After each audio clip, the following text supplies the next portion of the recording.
This object here was made by an Etruscan artist, owned by an Etruscan woman, and gifted to her daughter. And we know this because of an inscription on the object. This tells us that Etruscan women were able to own property independently of their husbands and pass these objects on to their offspring, which means that Etruscan women had a kind of power and independence that was unprecedented in the ancient world amongst their contemporaries, especially ancient Greek women. In this video, we will be looking at the role of Etruscan women in Etruscan society through a close examination of Etruscan art objects. I'm Dr. Megan Lorraine Debin, and I'm an art historian, and this is Art Trippin Lecture Series.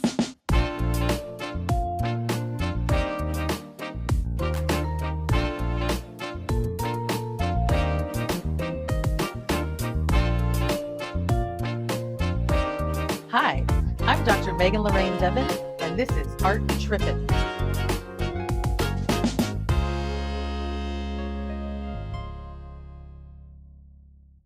If you have not watched the Intro to Etruscan video, go back and check that out because I introduce Etruscan wall paintings. And if you want to know more about the interiors of Etruscan tombs, stay tuned for the next video in the series in which we look exclusively at Etruscan funerary art. Let's look more closely at this object. This object is made by the artist Novios Plautios, and we have this documented, and this is called the Ficoroni cista. It's from Palestrina, Italy, dated to about the late 4th century BCE. It's made of bronze, and it's about 2.5 feet high with this handle included. This is currently held in the Museo Nazionale di Villa Giulia in modern-day Rome. This comes from the classical period of Etruscan art. So in the classical period, we see the Greeks and the Romans really dominating the region and Etruscan power declining. And in fact, the number of grandiose Etruscan tombs, for example, had decreased sharply, and the quality of the furnishings inside also declined markedly. So no longer do the Etruscan elite fill their tombs with gold jewelry and imported Greek vases or decorate the walls with paintings of festivities. But art did not cease in Etruria in the classical Etruscan period. Indeed, in these areas in which the Etruscan artists really excelled, especially in the casting of bronze statues and the working of terracotta, Etruscan artists continued to produce really impressive works, even though somewhat fewer in number. So this is kind of the time period that we're thinking of, about late 4th century BCE. So let's look more closely at the Ficoroni cista.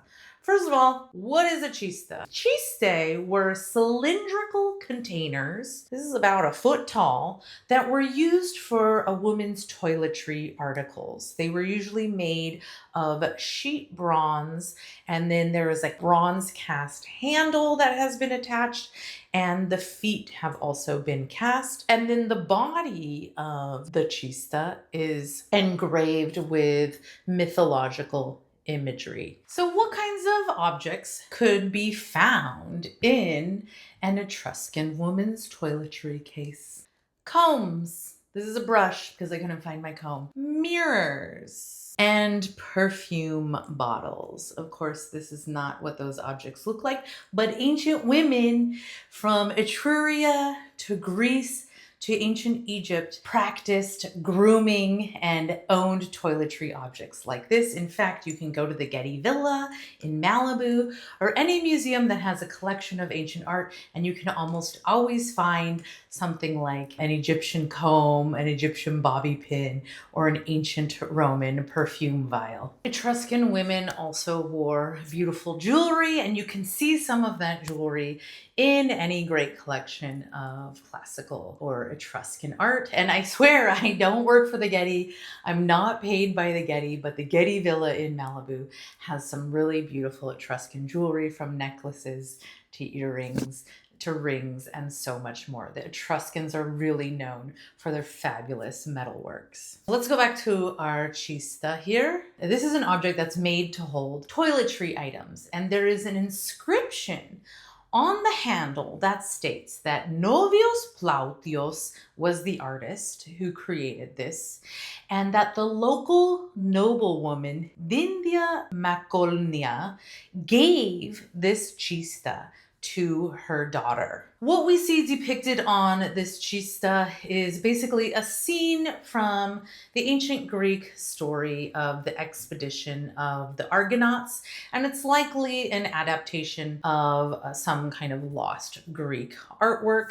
And stylistically, when we look at the figures on the handle and some of the figures in the scene on the body of the cista, we can see that these figures really show the influence of ancient Greek art. But what is more interesting to me as an art historian is the fact that this was owned by a woman, ostensibly commissioned by her, and given to her daughter, which means that Etruscan women could own property independently of their husbands. And in fact, Etruscan women had really unprecedented rights when compared to their counterparts in ancient Greece, especially. Let's talk about women in Etruscan society. First of all, both married women and single women were allowed to attend banquets. Unlike the Greeks in ancient Greece, the only women who were allowed to attend the wine parties were sex workers. At these wine parties in ancient Etruria, married women were permitted to talk to men who were not their husbands.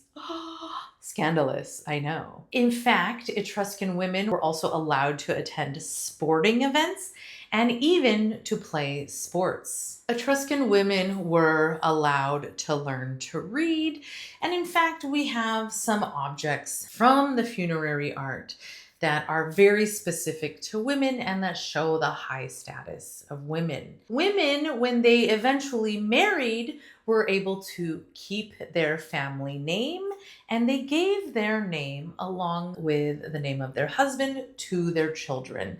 So we don't see that kind of typical erasure of the matriarchal line in Etruscan culture that we see in some of the other ancient cultures. Now, how do we know this? Some of this stuff we know because we can see it in the art, and some of it we know because ancient Greeks and later Romans have actually pointed out some of these ideas about the Etruscans.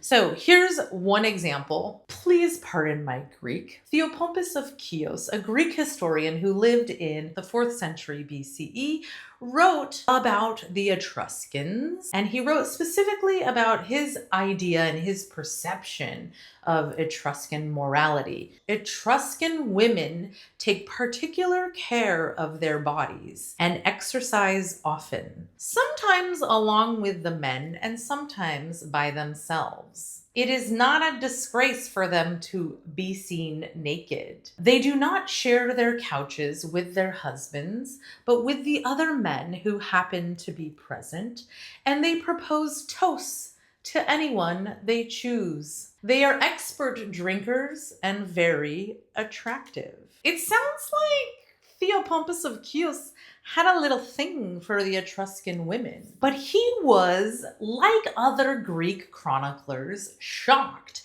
at the freedom and independence that Etruscan society afforded to Etruscan women. When we look to the Etruscan sarcophagi that have been found in the tombs, we can see a kind of reiteration of the status of women within Etruscan society.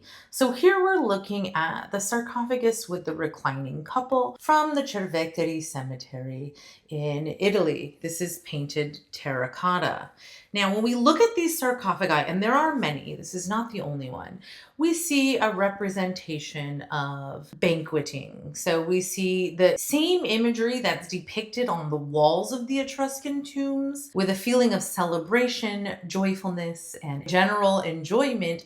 We see that same imagery depicted on these sarcophagi. So this sarcophagus is basically a coffin. The remains of the deceased would be placed inside this coffin. And on the exterior, we see a portrait of a couple, the couple who is ostensibly buried inside. When we look at the terracotta sarcophagus, we can see a husband and a wife lounging on a banquet bed. This would have been brightly painted originally and probably would have contained the ashes of the husband and the wife. This is more typical than including the body at this time in history in Etruria. It is important to know that there's no parallel in Greece at this time. There are no large-scale tombs, just simple graves with small statues in Greece at this time. Now, when we look at the style, we can see that this is much more naturalistic and relaxed and has a sense of liveliness that Egyptian funerary statues do not have. They're not as formal and frontal as either Egyptian or Greek statues at the time. If we think of ancient Greek art, we think of artists who are really concerned with